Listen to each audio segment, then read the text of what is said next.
nawe. Bwana asifiwe. Amen. So just prepare your mind, prepare your heart to receive from the Lord. Amen. Hallelujah. Amen. Because ni Mungu anaongea na maisha yetu. Amen. Bwana asifiwe. Amen. Na katika siku ya leo nataka tuongee neno kuhusu kulijibu hili swali. Mimi ni nani? Who am I?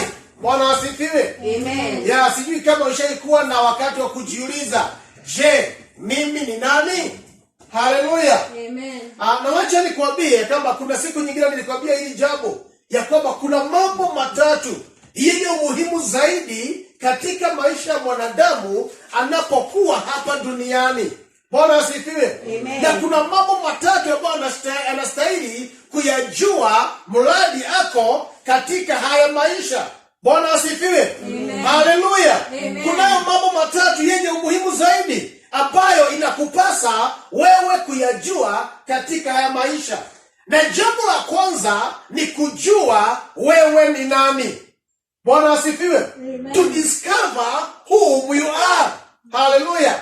Maana katika kutambua wewe ni nani inakusaidia kujua your potential, kujua your values. Bwana asifiwe.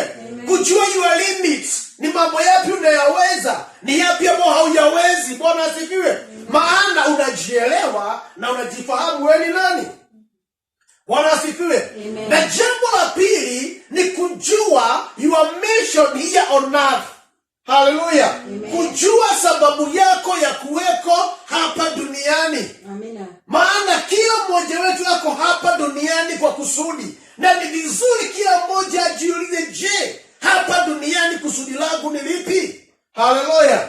Maana tulisema ya kwamba ukiwa duniani na ilhali haujui sababu yako, you are just but existing here on earth. You are not living. Haleluya. Hauishi, wewe uko tu pale. Bwana asifiwe. Na ya tatu ni kujua unaenda wapi baada ya haya maisha. Haleluya. Because there is what we call life eternal.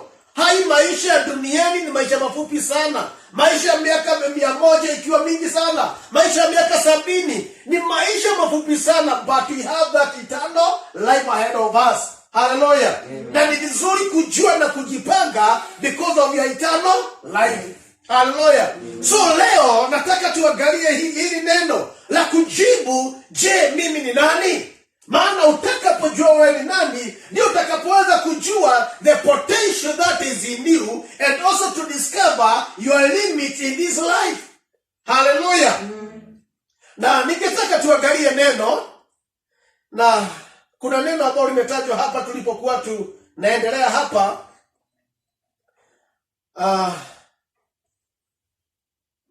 Na nikafurahi, lakini nataka kwanza tuangalie neno katika kitabu cha Kutoka. Katika kitabu cha Kutoka, Exodus 3 mstari wa 1 mpaka 12. Na inasema hivi: basi huyo Musa alikuwa akichunga kundi la Yethro mkwewe, kuhani wa Midiani. Akaliongoza kundi nyuma ya jangwa, akafika mpaka mlima wa Mungu hata Horebu. Malaika wa Bwana akamtokea katika mwali wa moto uliotoka katikati ya kijiti. Akatazama, na kumbe kile kijiti kiliwaka moto, nacho kijiti hakikuteketea. Musa akasema, nitageuka sasa niyaone maono haya makubwa, na sababu kijiti hiki hakiteketei. Bwana alipoona ya kuwa amegeuka ili atazame, Mungu akamuita kutoka katikati ya kile kijiti akasema, Musa, Musa. Akasema, mimi hapa. Naye akasema, usikaribie hapa, vua viatu vyako miguuni mwako, maana mahali hapo unaposimama ni nchi takatifu. Tena akasema, mimi ni Mungu wa baba yako, Mungu wa Ibrahimu, Mungu wa Isaka na Mungu wa Yakobo. Musa akaficha uso wake, kwa maana aliogopa kumwangalia Mungu. Bwana akasema, hakika nimeyaona mateso ya watu wangu walioko Misri, nami nimesikia kilio chao kwa sababu ya wasimamizi wao, maana nayajua maumivu yao. nami nimeshuka ili niwaokoe na mikono ya Wamisri, niwapandishe kutoka nchi ile hata nchi njema, kisha pana, nchi ijayo maziwa na asali, hata mahali pa Mkanaani na Muhiti na Mwamori na Mperizi na Muhivi na Myebuzi. Basi tazama, kilio cha wana wa Israeli kimenifikiria, tena nimeyaona hayo mateso ambayo Wamisri wanawatesa. Haya basi, nitakutuma sasa kwa Farao, ili upate kuwatoa watu wangu hao wana wa Israeli katika Misri. Musa akamwambia Mungu, mimi ni nani hata niende kwa Farao niwatoe wana wa Israeli watoke Misri? Akasema, bila shaka mimi nitakuwa pamoja nawe, na dalili ya kuwa nimekutuma ndiyo hii: utakapokuwa umekwisha kuwatoa hao watu katika Misri, mtamwabudu Mungu katika mlima huu. Bwana alibariki neno lake. Amen. Haleluya. Amen. Kwa hivyo ninafuraha kwa sababu ya hii hadithi ambayo tumeisoma, na ninajua wengi wetu wanaifahamu. Ni hadithi wakati Mungu alikuwa anajiandaa kuokoa wana wa Israeli kutoka nchi ya Misri, nchi ya utumwa. Ni nchi ambayo walikuwa wamekaa miaka mingi, zaidi ya miaka 400. Bwana asifiwe. Na sasa Mungu anajiandaa kwenda kuwakomboa, na akapata mtu mmoja aliyekuwa anaitwa Musa. Tunajua jinsi Musa alivyozaliwa, alikuwa ni Mwisraeli.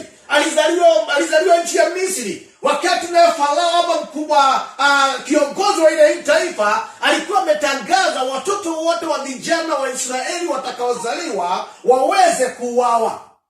Na kwa sababu hiyo Musa alipozaliwa alifichwa na mama yake.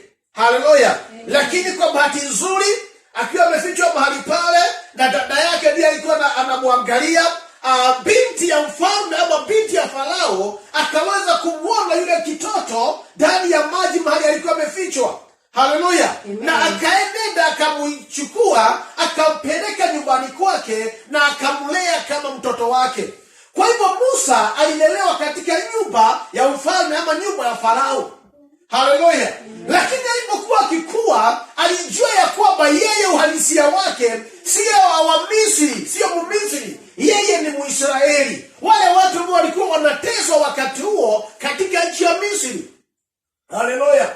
Na alipokuwa mtu mkubwa, akajaribu siku moja ama akitembea, akakuta Misri anampiga ama anamuumiza Mwisraeli, na akijaribu kumsaidia akamuua yule Mmisri. Haleluya.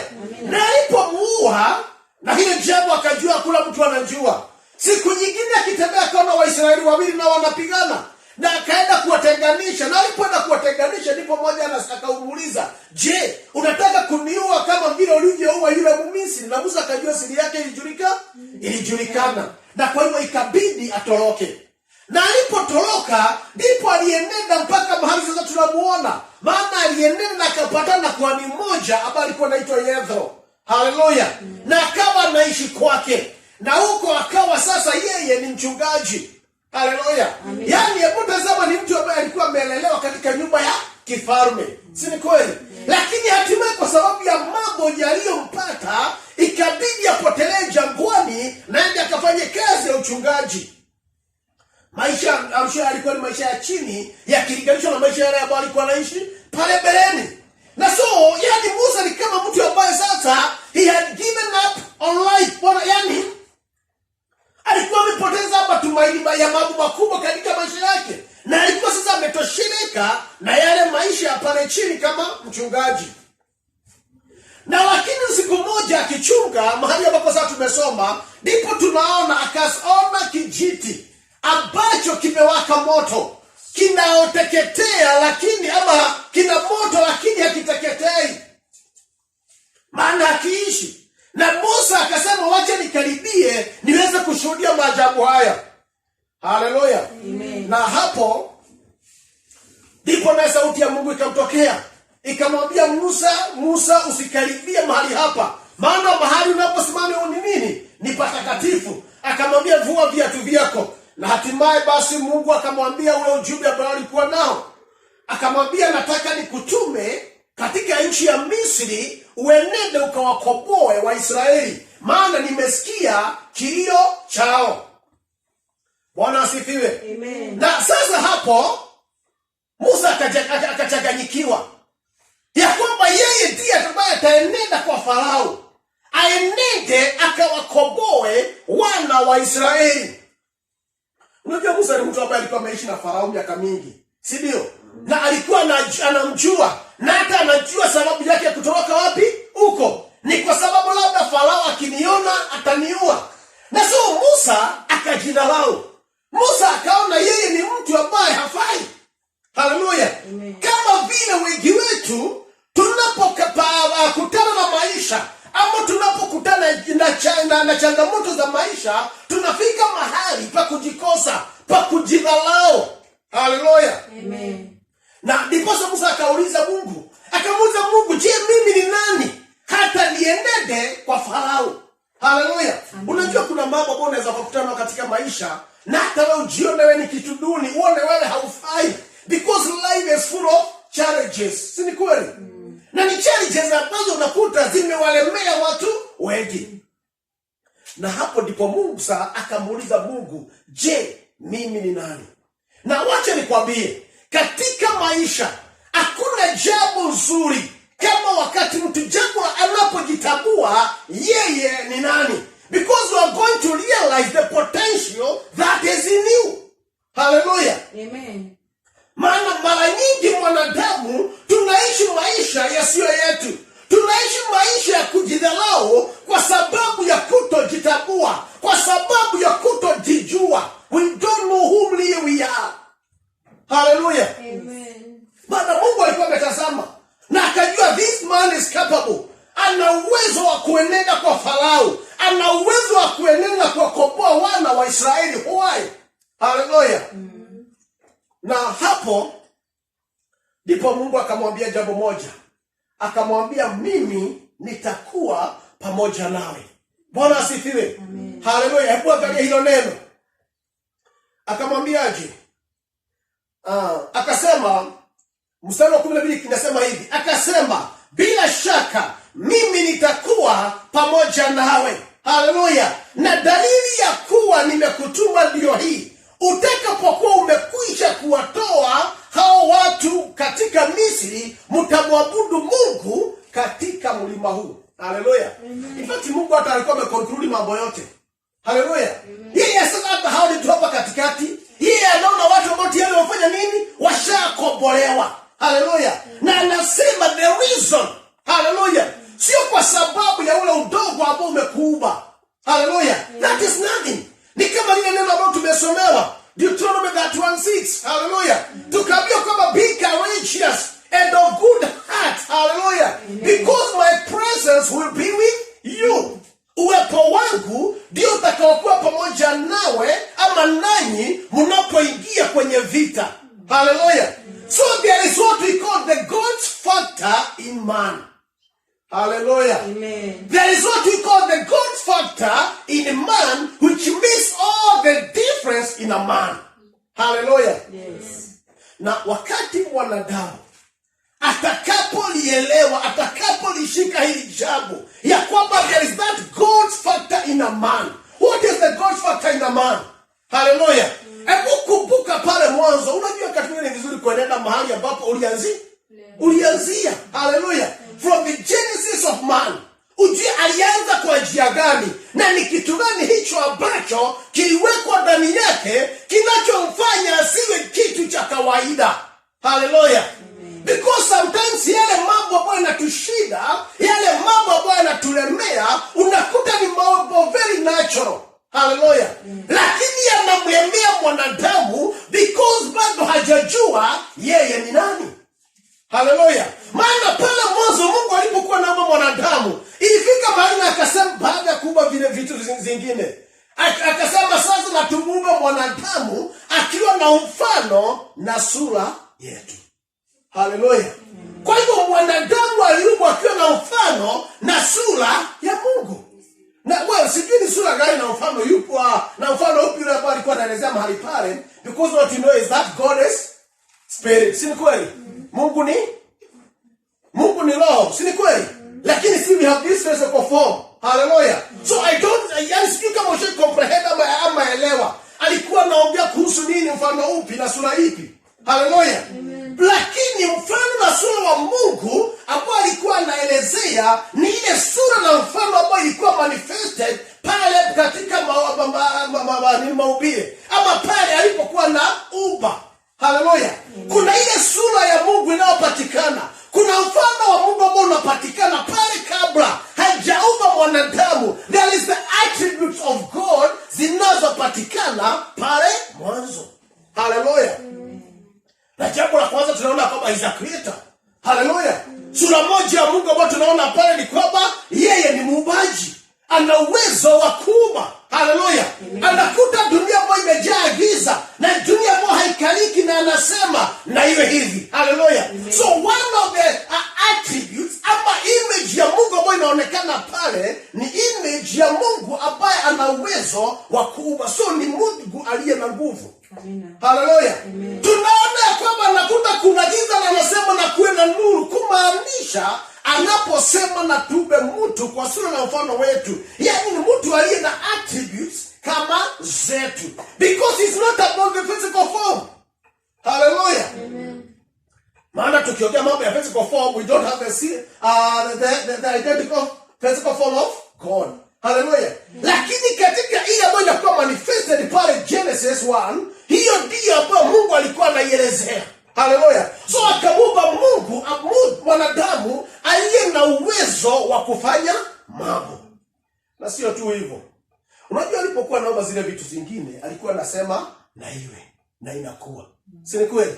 Anasema na iwe na inakuwa. Lakini ilipofika wakati wa mwanadamu, maandiko yanasema alichukua udongo na akatengeneza.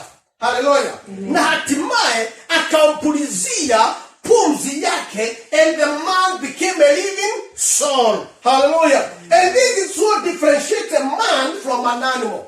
Hallelujah. Hii ndio ambayo inaleta utofauti wote katika mwanadamu, maana ana pumzi ya Mungu ndani yake.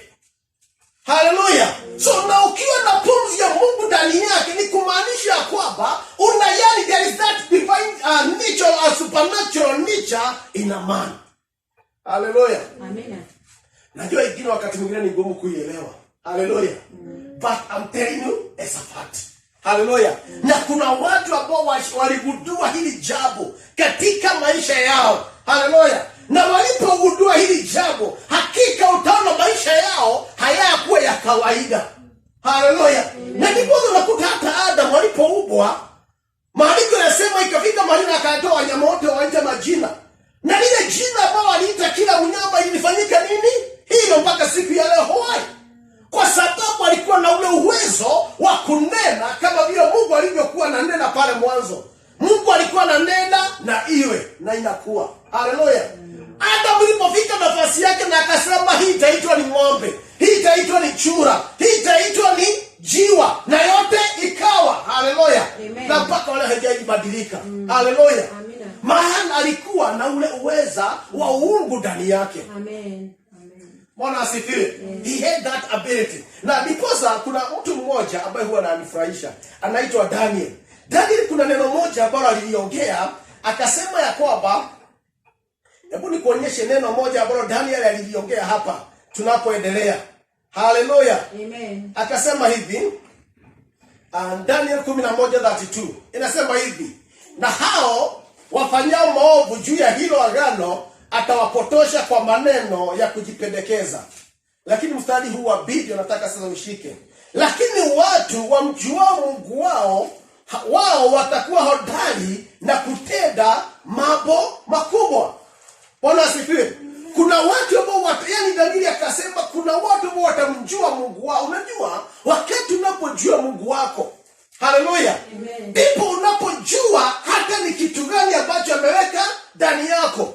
Ndipo utakapojua hata ni kitu gani ambacho amekuahidia. Na unapomuelewa vizuri, haleluya, hapo ndipo nao utaweza kufanya nini? Kufanya mambo makubwa.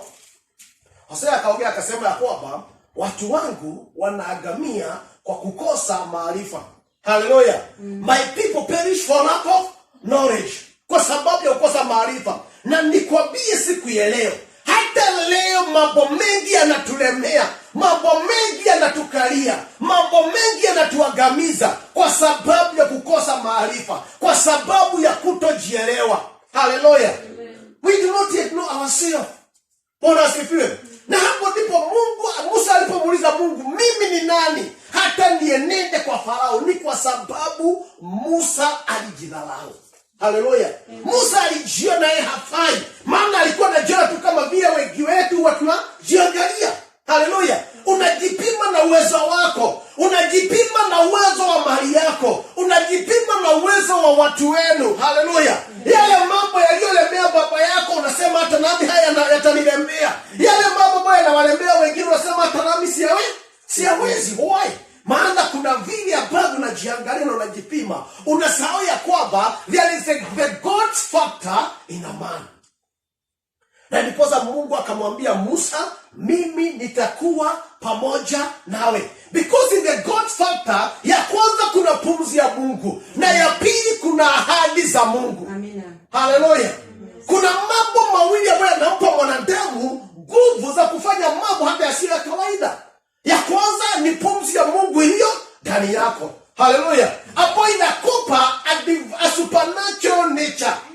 Haleluya.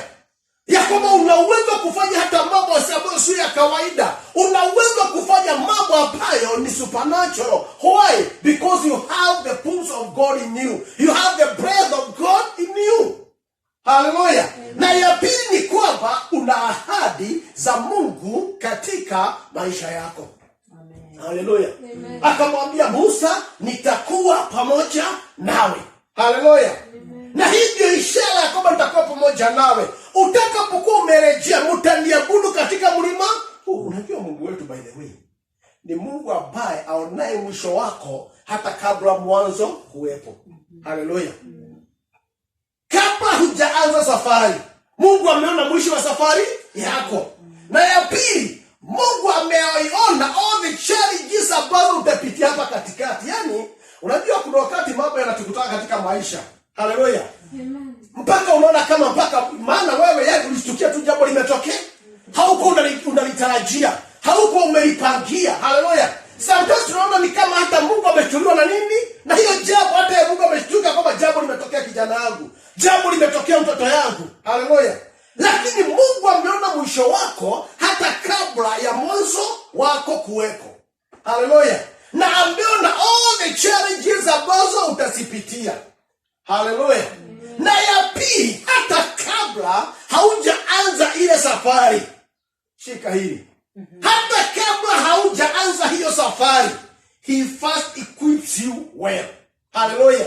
Anakuvika na kila kitu ambacho unakihitaji kwa sababu ya safari yako, na sio tu kwa sababu ya safari yako, kwa sababu ya mafanikio na ushindi katika safari yako. Amen. Haleluya. Amen. Bwana asifiwe. Amina. Kabla haujaanza na safari, Mungu anakupatia vyote unavyovihitaji kwa sababu ya hiyo safari yako. Na sio tu vyote unavyovihitaji, bali ni vile ambavyo vitafanya uwe na ushindi na mafanikio katika safari yako, hata kama ni safari ya maisha. Unajua ni Mungu alikommission hata safari ya maisha. Haleluya. It is God who commissioned this life. Haleluya. Hiyo maisha yako ni Mungu alifanya yawepo. Haleluya. Na alijua kwamba utaishi in this generation. Na akajua your purpose and your mission in this life. Haleluya. Na la muhimu alilofanya, he equipped you well. Haleluya. Alikupatia vyote unavyovihitaji hata kabla haujaanza safari. So wakati unapokutana na challenges jiani, haleluya, wacha kuogopa. Haleluya. Jua jambo la kwanza kwamba God had equipped me for this. Mungu alikuwa amenivika na silaha za kupigana na hii vita ambayo sasa imesimama mbele zangu. Haleluya. Maana hakuna wakati Mungu atamtuma mtu pasipo kupa vile vinavyohitajika. Na ndipo pale alisimama aongea na Musa, mpaka Musa ikafika mahali na akaamini ya kwamba I'm well equipped for this journey. Kwa hii kazi ambayo nimepatiwa na Mungu, hakika sasa ninaona Mungu hakika ameniandaa. Musa alikuwa na maswali mengi ya kumuuliza Mungu. Anamuuliza hata ishara ambazo nitaenda kuonyesha ili watu waamini ya kwamba ni umenituma. Mungu anamuonyesha mpaka zile ishara na anamuonyesha uko nazo. Hebu angusha fimbo yako, maana uko na fimbo hapa, angusha chini. Mambo inatendeka. Kumuonyesha kwamba hakika nimekuandaa kwa ajili ya kazi iliyo mbele zako. Haleluya. Nasi tumeandaliwa kwa ajili ya kazi ambayo iko mbele zetu. Lakini hii tutaweza kutambua tutakapojua sisi ni nani. And there is no way that we can know who we are if we cannot clearly identify the aspect of God in our lives. Hallelujah. Kama hatutaweza kutambua that aspect ya Mungu katika maisha yetu, and the God's factor in us, bado haujajua wewe ni nani. Hallelujah. Bwana asifiwe. Lazima utambue hili ya kwamba you have the breath of God in you. Hallelujah. Inayokufanya uwe na uwezo wa supernatural, not just about the natural. Hallelujah. Na ya pili, you have the promises of God with you. Mungu amesema sitakuacha, sitakutupilia. I'll forever with you. Hallelujah. Anasema hata wakati tunapopitia kwenye maji mingi, yale maji hata kugharikisha, mara niko pamoja nawe. Unapopitia kwenye moto, ule moto utakuuguza, maana niko pamoja nawe. Hallelujah. Na ndiposa unakuta wale ambao walijua ile siri kama Daudi, anasema nijapopita kwenye uvuli kwenye bonde lenye uvuli wa mauti, sitaogopa mabaya yoyote yale, maana wewe Mungu uko pamoja nami. Hallelujah. Unajua kuna wakati unaweza ukajikuta kwenye bonde lenye uvuli wa nini? Yaani ni wakati ambao unaona sasa ni kifo kinaning'inia. Si ndio? Yaani ni pale ambao unasema sasa maisha yangu yananing'inia kwa nyusi ya buibui, karibu ikatike. Bwana asifiwe. Lakini Daudi anasema hata ninapopitia kwenye bonde lenye uvuli, yaani that feeling ya kwamba sasa hapa inaonekana kana kwamba ni kifo kiko mbele za. Daudi anasema sitaogopa. Hallelujah. Sitaogopa, maana wewe Bwana u pamoja nami. He had the promises of God with him. Hallelujah. Na ndipo Danieli anasema watakaomjua Mungu wao watafanya makubwa. Hello. Na Yesu akasema you shall know the truth and the truth shall set you free. Unajua kuna wengine tunakaa katika utumwa kweli. Hallelujah. Wengi wetu ni utumwa wa uoga. Ati wewe sijui nini kitatokea kesho. Sasa ninasikia hata hii korona imefika Narok. Sasa nimeweza kutetemeka, sijui nitafanya nini. Hallelujah. Utakapojua whom you are and the God's factor in your life. Hallelujah. Yule ambaye anasema ya kwamba ninakujua kwa majina yako, ninajua hata hesabu ya nywele za kichwa chako. Hallelujah. Ninakujali, usiogope. Be of good cheer, be courageous, because I'm with you to protect you. Hallelujah. Unapojua hayo yote, ndipo utaweza kuwa na ushujaa to face life and to face the challenges in this life. Bwana asifiwe. Nimetaja mambo ya Daudi. Na katika mambo ya Daudi, kuna mambo kuna jambo moja ambalo hunifurahisha zaidi. Hallelujah. Hebu nikusomee neno moja hapa kuhusu Daudi. Katika kitabu cha First Samuel, sorry.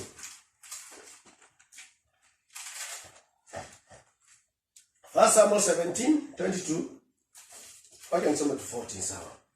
Inasema hivi, Daudi akaondoka asubuhi na mapema, akawaacha kondoo pamoja na mchungaji. Akavitoa vitu vile, akaenda kama Yese alivyomwamuru.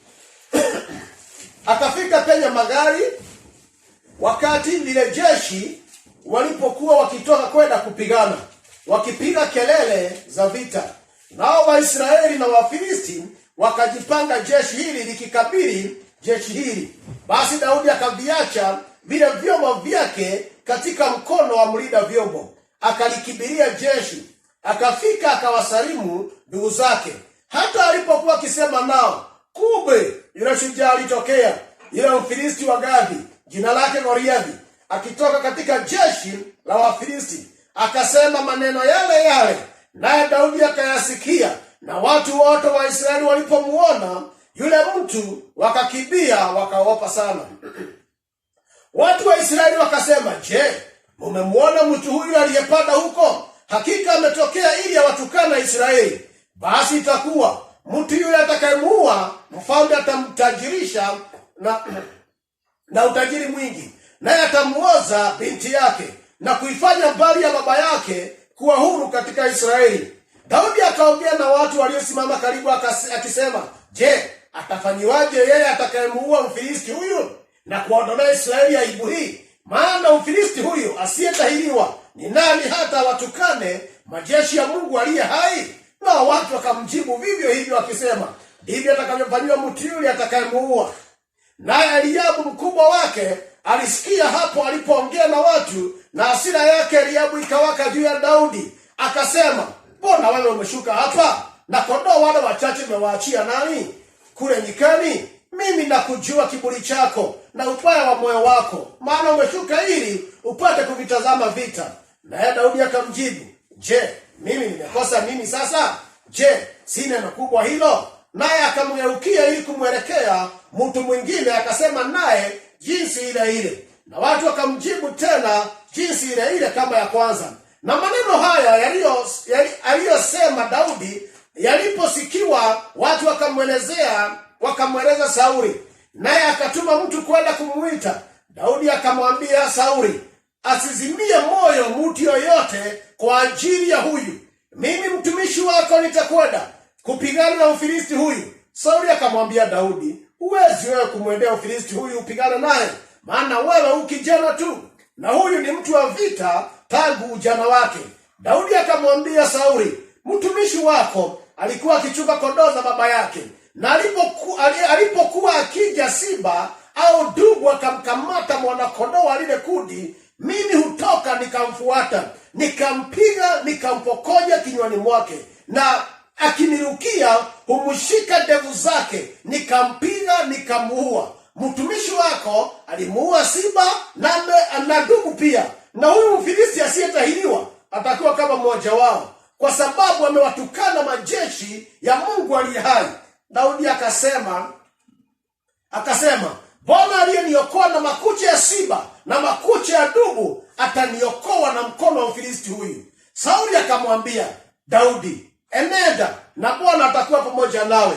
Ndipo Sauli akamvika Daudi mavazi yake ya vita, akamtia chapeo cha shaba kichwani, akamvika dirii, naye Daudi akajifunga upanga juu ya mavazi yake, akajaribu kuenda, maana alikuwa hajavijaribu. Daudi akamwambia Sauli, siwezi kwenda na vitu hivi, maana si kuvijaribu. Basi Daudi akavivua, akaichukua fimbo yake mkononi, akajichagulia mawe laini 5 katika kijito cha maji, akayatia katika mfuko wa kichungaji aliyokuwa nao, maana ni mkoba wake na kobeo lake alikuwa nalo mkononi mwake.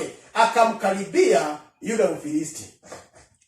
Wacha nimalizie pale, maana unajua vile hiyo hadithi inaendelea kutoka hapo. Bwana asifiwe. Lakini Daudi alikuwa ni kijana mdogo, alikuwa ni kijana wa malishoni wa kuchunga kondoo. Na so siku moja baba yake akawa amemwambia aende aangalie ndugu zake, maana kulikuwa na vita kati ya Israeli na Wafilisti. Bwana asifiwe. Na ndugu za Daudi wawili walikuwa miongoni mwa jeshi la mfalme, so walikuwa vitani. Na so baba yake Daudi akamwambia Daudi, enenda ukawatazame nani ndugu zako, na pia uwapelekee mkate. Na so akapatiwa mkate, akapatiwa na divai apeleke.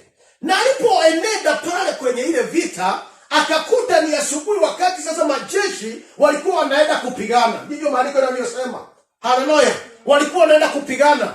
Lakini alipofika pale katika kule kupigana, ni jamaa mmoja akajitokeza, na alikuwa amejitokeza kwa muda wa siku 40.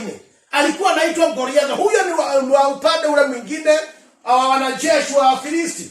Haleluya. Na alikuwa ni jitu kubwa. Haleluya. Alikuwa ni jitu kubwa ambalo lilikuwa linaogopewa na wote, ya kwamba Waisraeli wote walipomuona, ijapokuwa ni wanajeshi, wote walitoroka. Halo. Na kwa muda wa siku 40, wanajeshi wa Israeli kila siku kazi yao kubwa ilikuwa ni kutoroka. Haleluya. Mpaka ikafika mahali mpaka mfalme akaona sasa hapa kumeharibika. Sasa nitaweka ahadi ambayo labda itawashawasha mmoja wa wanajeshi wangu akubali kwenda kupigana na lile jitu ambayo inaitwa Goliath. Na Sauli akasema kwamba yule ambaye ataenda kupigana na ile Goliath na aweze kumuua, mimi mfalme wa Israeli aitwaye Sauli, nimeapa ya kwamba jambo la kwanza, nyumba ya baba yake haitalipa kodi tena. Haleluya. Itakuwa ni tax free maisha yao yote.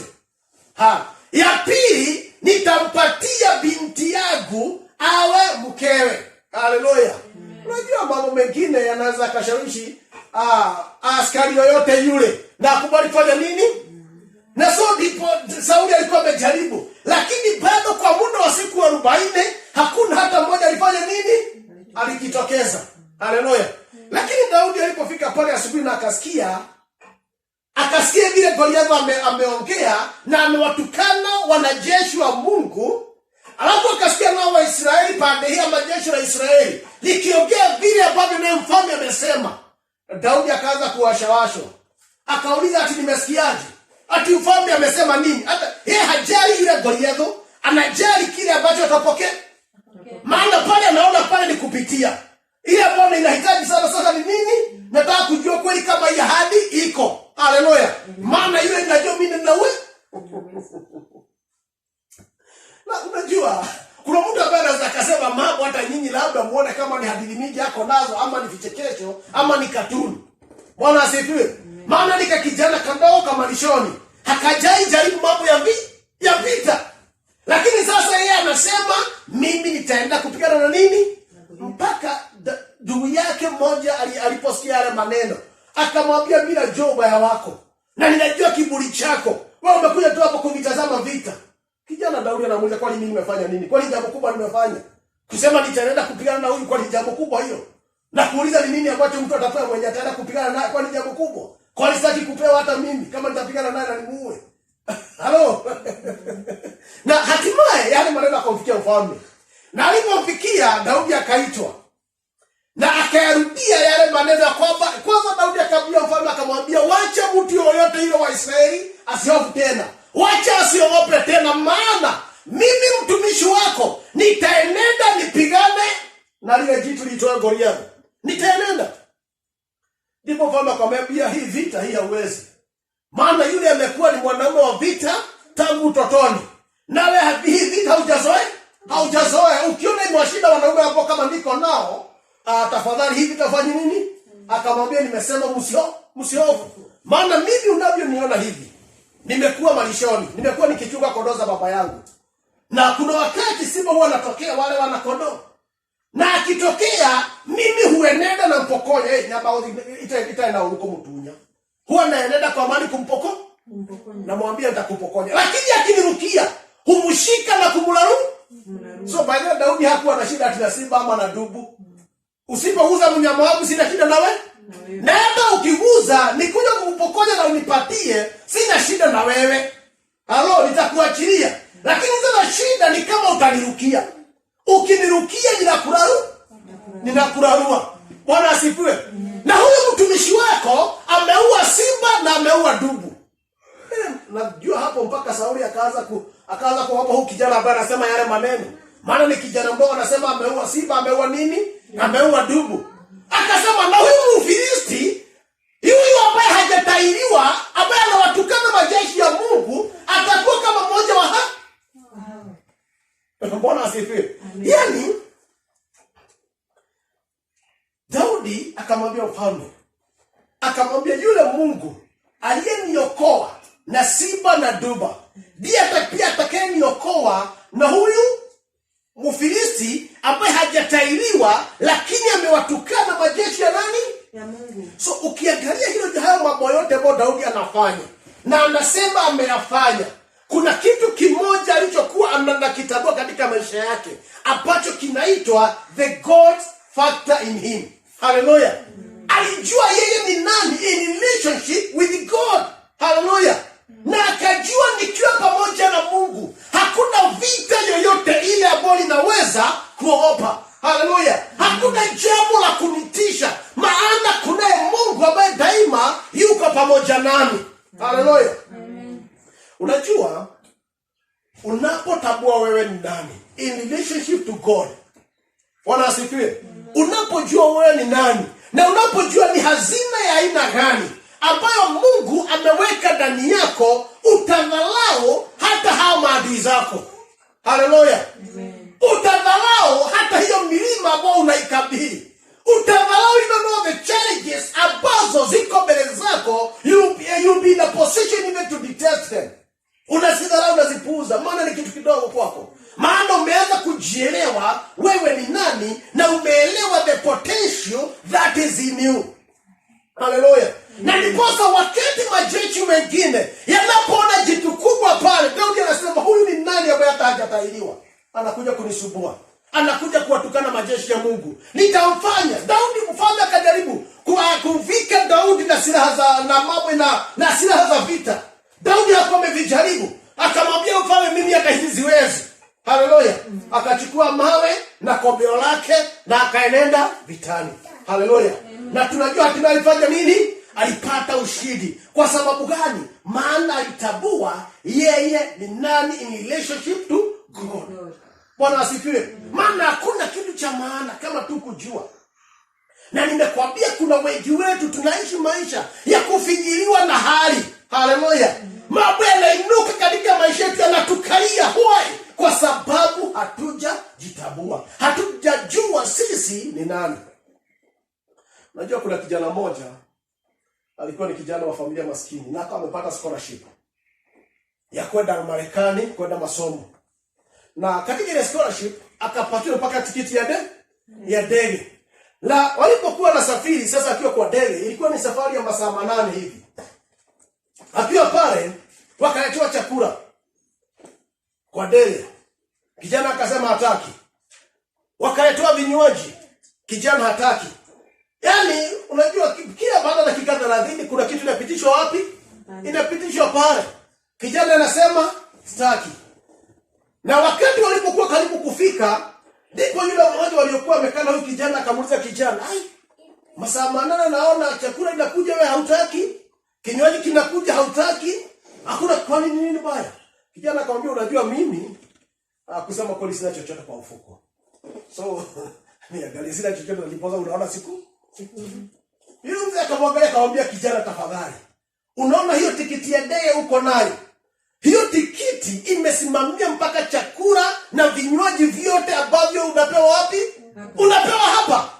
Bwana asifiwe. Kila kitu kimesimamiwa na hiyo tikiti yenye uko nayo. So ulikuwa tu ni kula na kunywa chochote unacholete na unafurahia. Lakini kijana kwa masaa 8 hajaomba chochote.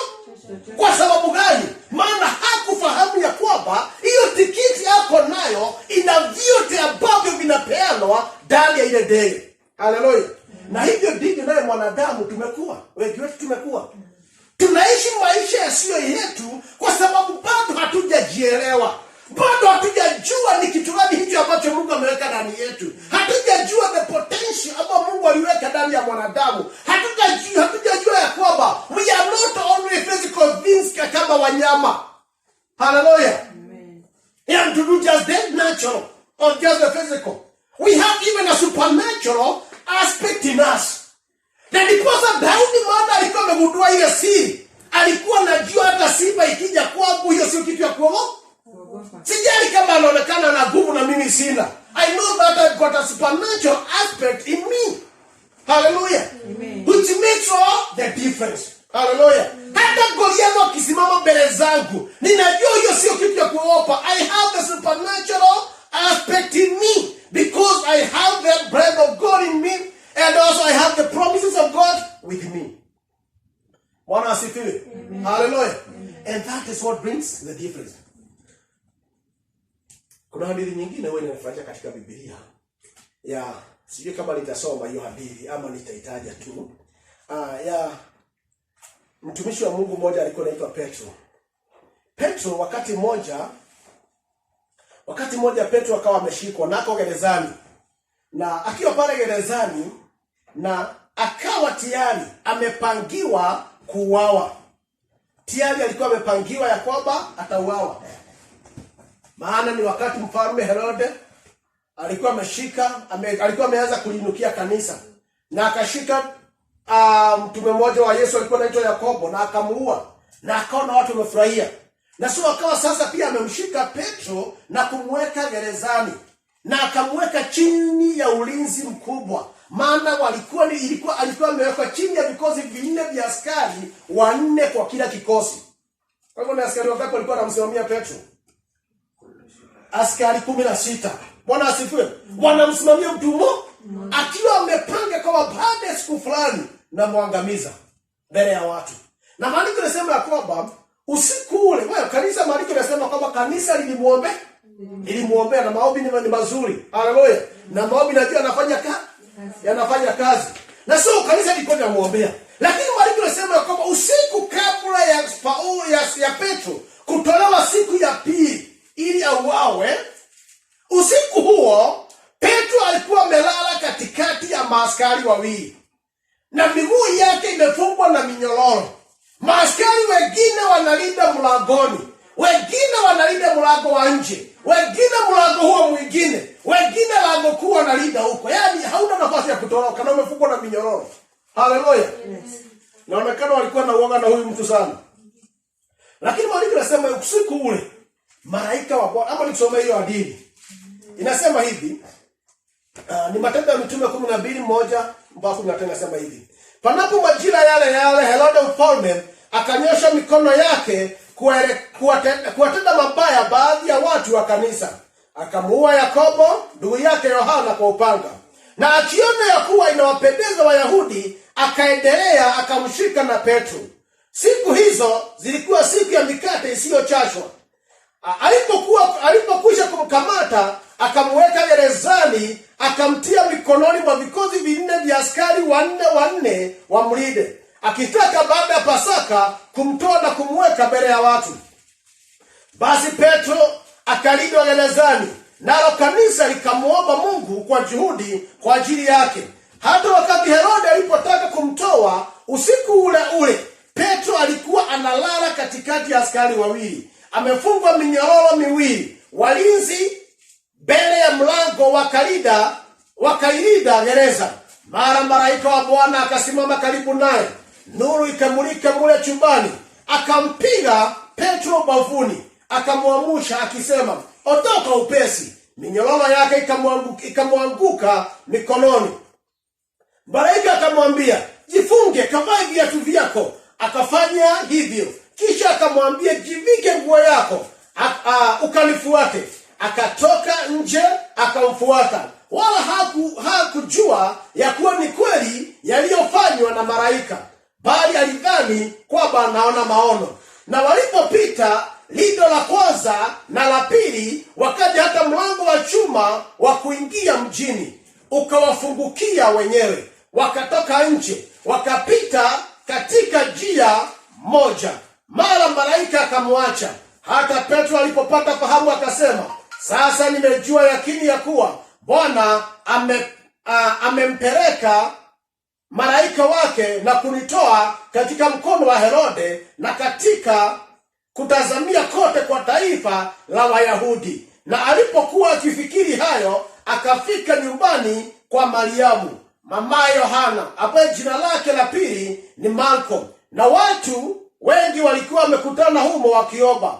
Naye alipobisha kilango cha lango, kijakazi jina lake Roda akaja kusikiliza. Alipoitambua sauti ya Petro, hakukifungua lango kwa ajili ya furaha, bali alikimbia mbio akaingia ndani, akawaambia kwamba Petro anasimama mbele ya lango. Wakamwambia, una wazimu. Lakini yeye akakaza sana, akasema ya kwamba ndivyo hivyo. Wakanena, ni malaika wake. Wacha nimalizie pale. Amen. Bwana asifiwe. So unakuta hapa Petro alikuwa anagojea kutolewa siku ya pili ili auawe, na amefungwa na minyororo, maaskari wamemlinda, na sio wawili, ni wengi. Bwana asifiwe. Na so kwa kawaida ukiwa katika hali kama ile, utajua kifo hautaweza kukiepuka, si kweli? Lakini unakuta Petro, maandiko yanasema malaika alipokuja, jambo la kwanza alimpiga Petro kwa ubavu. Kwa sababu gani? maana alimkuta mtu ambaye amelala. Bwana asifiwe. Alafu akamwambia, vaa viatu vyako, vaa nguo zako, vaa kanzu yako na unifuate. Inaonyesha nini hiyo? Inaonyesha Petro, ijapokuwa alikuwa amefungwa na minyororo, ijapokuwa alikuwa amelindwa na maaskari, na ijapokuwa alikuwa wengi walikuwa wanatazamia atauawa siku ya pili, Petro alikuwa amejiandaa kulala na alikuwa amelala sawa sawa. Haleluya. Sioni vile utaweza kutoa kanzo yako, utoe vazi lako, utoe viatu zako Yakobo nataka kula kama haujajiandaa. Bwana asifiwe. Na ili hali kifo kinakugoja. Haleluya. Sijui ni wangapi ambao wanaweza kupata nafasi kama hiyo ya kulala wakati wako katika hali kama hiyo. Bwana asifiwe. Kama hata ukosefu wa pesa peke yake. Uone kama sasa sina pesa ya kulipa nyumba au sina pesa ya karo ya shule, inaweza kufanya kosa nini? Usingizi. Bwana asifiwe. Lakini Petro anaenda kuuliwa siku ya kesho, lakini bado amelala. Mpaka malaika anaona huyu labda nikienda kumwamsha italeta nini? Itakuwa ni vita kabla hajaamka, maana inaonekana amelala sana. So jambo la muhimu ni kuoga ngumi. Haleluya. Na naoga mahali ambapo labda anajua hapo atasikia haraka, maana ukiwa kwa bafu pumzi inakupotea kidogo. Bwana asifiwe. So pumzi ikikotea unashtuka mara moja unaamuka. Bwana asifiwe. So Petro alikuwa amepanga kulala.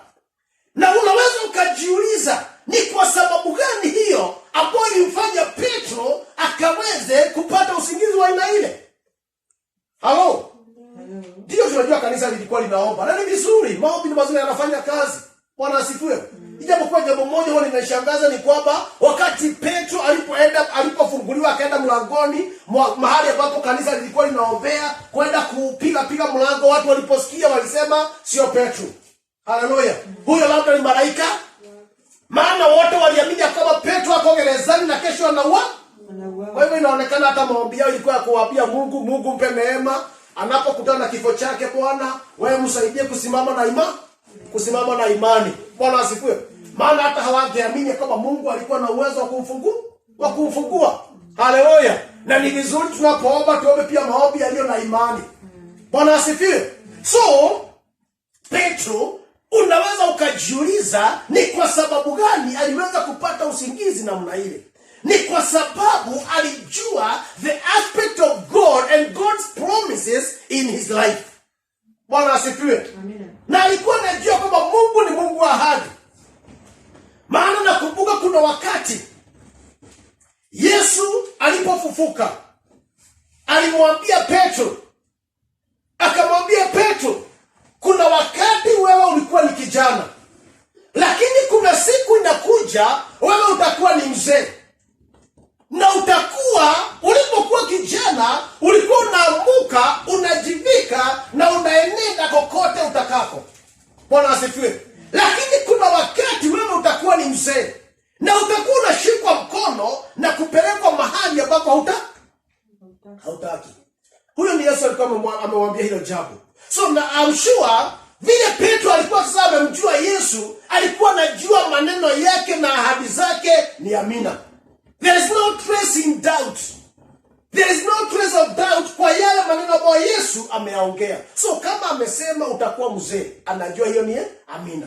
So hata wakati Petro ako gerezani na Herode anapanga kumuua siku ya kesho, na wakati huo bado Petro hakuwa mahubiri injili kwa miaka mingi. Alikuwa tu ameanza kuhubiri injili. Ilikuwa ni wakati kanisa limezaliwa linainuka.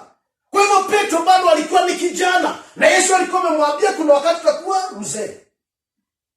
Bwana ni agosho. So kama Yesu alisema utakuwa mzee siku moja, na sio katika ulimwengu unaokuja, ni katika ulimwengu gani? Katika ulimwengu utakuwa mzee. Na kuna mtu ambaye amekuja kabla hujakuwa huyo mzee, anasema nitakuua. Haleluya.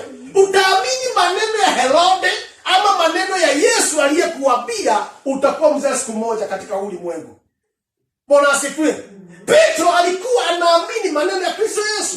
Na ndiposa hata kama Herode amepanga kumuua, anajua hiyo haiwezekani. Because I have the promise of God with me. I have the promise of Christ with me. Bwana asifiwe. And it's the word of Christ that prevails. Neno la Kristo simama. Bwana asifiwe. Na ndiposa wakati huo wote watu wanalia, wengine wanapanga, wengine wanafurahia. Petro ako usingizi, maana anajua ya kwamba lazima ahadi ya Mungu itatimia. So nataka kusema nini? Nataka kusema unapojua kuhusu ya kwamba wewe una ahadi za Mungu katika maisha yako, na sio tu ahadi ya Mungu katika maisha yako, lakini pia una pumzi ya Mungu katika maisha yako, hautaweza kuogopa hali unazokutana nazo. Hautaweza kuogopa unapoona labda ile jukumu ambayo umepatiwa kana kwamba ni kubwa. Musa alipoambiwa kwamba nitakuwa pamoja nawe, alikuwa tayari sasa kuondoka. Bwana asifiwe. Maana alitambua kwamba huyu Mungu hata niaibisha. Hata kama naenda kukutana Farao, hata kama nilitoroka huko kwa sababu ya jambo moja ama lingine, sitaogopa. I'm going to face that Farao. Bwana asifiwe. Na ninajua kama Mungu amesema kwamba siku itafika na tutamwabudu Mungu katika huu mlima, lazima itakuja kutimia. Bwana asifiwe. So nao unapojua ya kwamba una uwezo kama ule, hautaogopa zile hali. Bwana asifiwe. Kuna wakati mmoja nakumbuka Yesu alikasirika juu ya wanafunzi wake. Ni wakati Yesu alikuwa ameenda mlimani akiwa na wanafunzi watatu. Na walipoteremka wakakuta wanafunzi wengine 9 hapa chini, na kuna mzee mmoja ambaye alikuwa ameleta kijana ambaye alikuwa na ukoma. Alikuwa na kifafa, inaitwaje? Ile ugonjwa ya kuanguka. Bwana asifiwe. Na so akiwa na ule ugonjwa, wanafunzi hawa 9 wakawa wamejaribu kukemea ile pepo la kifafa na halikuwa limetoka.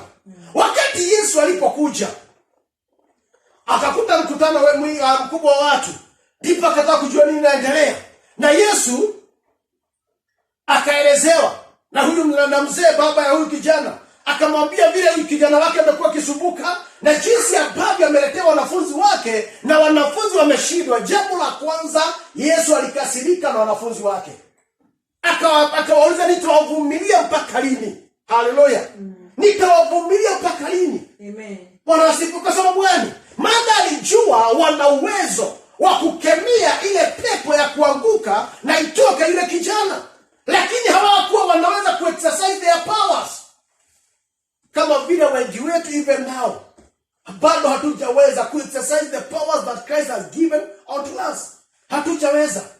Hatujaweza kuishi ile maisha kwa Mungu ametupangia. Yesu akasirika na wao, akawauliza, nitawavumilia mpaka lini? Haleluya. Alafu na ile mzee ndio Yesu akamwambia sasa muelezee vizuri lile jambo, na ndipo sasa yule mzee akamwambia vile kutoka utotoni kijana amekuwa akianguka. Alafu mzee akamwambia Yesu, lakini ukiweza tafadhali niponyee mtoto. Yesu pia akakasirika juu hilo neno. Sijui kama nitasoma tu neno fupi sana hilo, juu ni maneno ambayo yanaweza yakaleta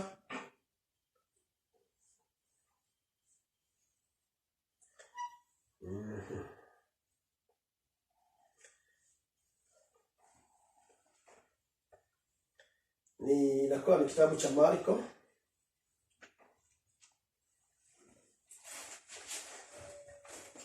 Ni kitabu cha Marko 9.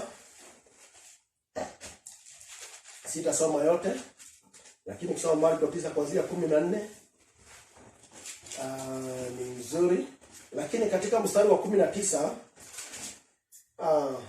hapo ni pale aliongea na wanafunzi wake, akawaambia, akawajibu akasema, enyi kizazi kisichoamini, nikae nanyi hata lini? Nichukuliane nanyi hata lini? Mleteni kwangu.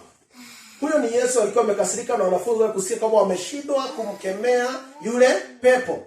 Wakamleta kwake, hata alipomwona mara yule pepo akamtia kifafa, naye akaanguka chini akagaagaa akitokwa na pofu. Akamuuliza babaye, amepatwa na haya tangu lini? Akasema, tangu utotoni, na mara nyingi amemtupa katika moto na katika maji amwangamize. Lakini ukiweza neno lolote, utuhurumie na kutusaidia. Yesu akamwambia, ukiweza, yote yawezekana kwake aaminie. So jambo, huyu mzee kuna maneno ambayo naye alimwambia Yesu ambayo hayakumfurahisha. Maana alimwambia ukitaka, alimwambia ukitaka. na mara nyingi ameutupa katika moto na katika, lakini ukiweza neno lolote utuhurumie na kutusaidia. So ukiweza neno lolote, yani huyu mzee ni kama alikuwa pia na shaka na Yesu. Aidha alikuwa na shaka na uwezo wa Yesu, ama alikuwa na shaka na hiari ya Yesu ya kujitolea, ama ile moyo wa kuwasaidia. Bwana asifiwe. Na Yesu akamuuliza, tumesema nikitaka. Haleluya. Na hapo ndipo akamwambia neno ambalo ningetaka ulishike hapa. Akasema ya kwamba yote yawezekana kwake aaminie. Yote yawezekana kwake aaminie. Niulize tu swali hapa. Ni jambo gani hilo ambalo Yesu alisema yote yawezekana kwake aaminie? Ni jambo gani ambalo alikuwa anamaanisha? Halo, niwe naongelesha. Alikuwa anaongea kuhusu nini aliposema yote yawezekana kwake aaminie? Hapa Yesu alikuwa anamaanisha jambo lolote lile ambalo unaweza kuamini, hilo linawezekana. Bwana asifiwe. Lolote lile utakalo liamini, hilo litawezekana. Hata kama ni mlima wa aina gani ambao unataka kuamini utaondoka mbele zako, hilo litawezekana. Na pia ukiamini ya kama hautaweza, vile vile hilo litawezekana. Hautaweza. Bwana asifiwe. So it depends with you. Hallelujah. Jambo halitakulemea kwa sababu ni kubwa, lakini litakulemea kwa sababu unaamini hauliwezi. Bwana asifiwe. Lakini pia utalishinda ukiamini una uwezo, hata kama ni mlima wa aina gani. Na ndipo Paulo akasema ya kwamba I can do all this through Christ who strengthens me. Bwana asifiwe. I can do all things. Ninayaweza yote kupitia kwa Kristo Yesu anitiaye nguvu. Kumaanisha wa Kristo, there is the aspect of God, na tuna uwezo wa ajabu kwa sababu ya Mungu, pumzi ya Mungu ndani yetu, na kwa sababu ya ahadi ya Mungu katika maisha yetu. Tuna uwezo wa ajabu, but it is we who limits ourselves. Hallelujah. Wewe ndiwe ambaye hujiwekea mipaka. Bwana asifiwe. Hata wakati kama huu mambo mengi yamekalia watu, lakini mara nyingi ni sisi tunafanya nini? Tunajiwekea mipaka. Ni sisi tunafanya mambo yatukalie. Bwana asifiwe. Lakini una uwezo wa kuyaweza yote, wa kuyafanya yote kama tu utaamini. Hallelujah. Maana ndani yako there is a supernatural aspect in you. Hallelujah. Kutenda mambo hata yasiyo ya kawaida. Wanafurahishwa na Yesu. Yesu alipokuwa hapa duniani aliyafanya mambo makubwa sana. Alipitia juu ya maji. Alitenda miujiza ya kila aina. Bwana asifiwe. Lakini la muhimu alilolisema ni kwamba watakaoamini watafanya hata makubwa kuliko haya. Bwana asifiwe. Watakaoamini watafanya makubwa hata kuliko haya ambayo Yesu alikuwa anayafanya. So shida ni gani? Shida ni mwanadamu kuamini. Shida ni sisi kuamini ya kwamba tunayaweza. Haleluya. Maana alisema atakayeamini atafanya makubwa kuliko haya. So kwa hivyo kwa siku ya leo nataka kumalizia kwa kusema ya kwamba we have the God's factor in us. Hallelujah. Hapo inafanya mwanadamu asiwe tu kitu nacho, na asiwe tu na uwezo wa kufanya mambo nacho, bali awe pia na uwezo wa kufanya mambo hata yale ambayo yanaonekana kama ni supernatural. Mwanadamu ana uwezo usio wa kawaida. Hallelujah. Wa kufanya mambo makubwa katika maisha. Yale mambo ambayo yamewalemea wengi tangu jadi, una uwezo wa kuyashinda because you have that ability in you. Bwana asifiwe. La muhimu is just to discover whom you are in God. Musa akamuuliza Mungu, mimi ni nani? Nawe ni vizuri uweze kutambua wewe ni nani in relation to God. Bwana asifiwe. Na ukiweza yale, ukiweza kujua ni nani, hakuna jambo litakalo kulemea katika maisha. Na utajua kwamba limits ni wewe mwenyewe utajiwekea. Bwana asifiwe. Lakini Mungu atatujalia kwamba wakati mwingine tutaweza kuangalia our greatest enemy ambayo inatufanya tuwe na these limits, tuwe watu wa kushindwa na tusiweze kuishi maisha ambayo Mungu amepanga kwa ajili yetu. That even that supernatural form of kind of life ambayo Mungu amepanga. Huo ushindi ambao Mungu ametupangia, maana Mariko inasema kwamba we are more than conquerors, ni zaidi ya washindi. Ili hali katika maisha unakuwa tumekaliwa na mambo mengi, utakuta tukilia, unakuta tunaomboleza, unakuta kuna mambo mengi ambayo yametukalia, lakini tuna uwezo wa kuyashinda. So wakati huo mwingine tutakuja kuangalia huyo adui, maana adui mkubwa sio shetani. Haleluya. Lakini Mungu atatujalia tuweze kujua huyo adui ni nani, ili tukimtambua tuweze kupata mbinu na njia ya kumshinda, na isa tuweze kuishi maisha yaliyo yetu. Kwa hivyo Bwana wabariki na neno linaendelea. Amen.